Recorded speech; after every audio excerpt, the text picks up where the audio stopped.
Hello and welcome to Simply Solve's Video Resource Library.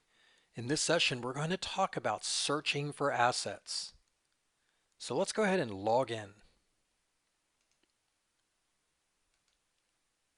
And then we're going to open up the asset page. So there's two basic ways to search for assets within the LiAM system. The first is you can open up your asset list and you'll see all the assets that you're tracking in your system.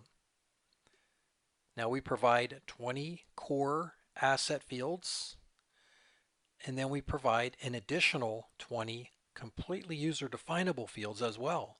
So there's a total of 40 fields worth of information that you can search on. So if you wanted to search on any particular data element in this database, you could do that with Microsoft's core filter technology.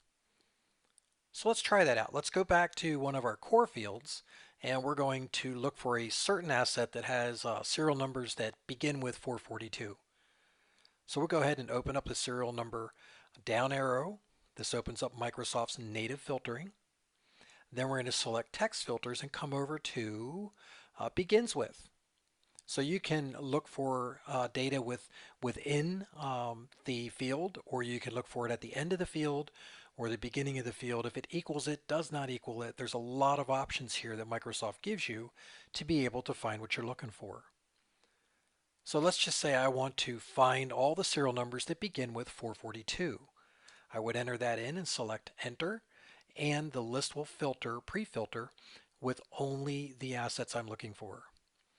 Once I've narrowed that down and find the asset that I want information on, I double click the row selector and all that information is populated on the asset edit form. All right, so that's the first way. The second way is to use this ID filter. So if someone were asking you, like, I need some information on an asset that begins with serial number 442, you could come right to the asset form, punch in 442 in the ID filter, and then select the drop-down list for the identifier, and it will pre-filter and give you any records that have 442 in either the tag, the manufacturer, the part description, or the serial number. So it's a really quick way to filter down your identifier list to find what you're looking for.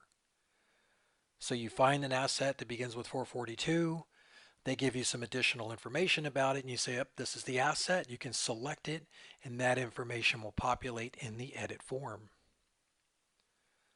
So these are two good ways to search for assets within your system.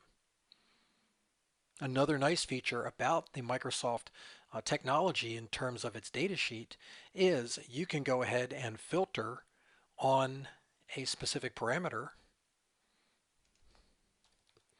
and then you can actually copy the entire list straight into a spreadsheet. So it's very easy to get data in and out of the LiAM system. All right, so this concludes the session on searching for assets within the LiAM database. If you have any questions or you need assistance, please feel free to call us at 833-TRY-LiAM, or you can reach out to us on our website. Go to our contact page, tell us how we can help you. We'll get back in touch with you and get your questions answered and get your issues resolved.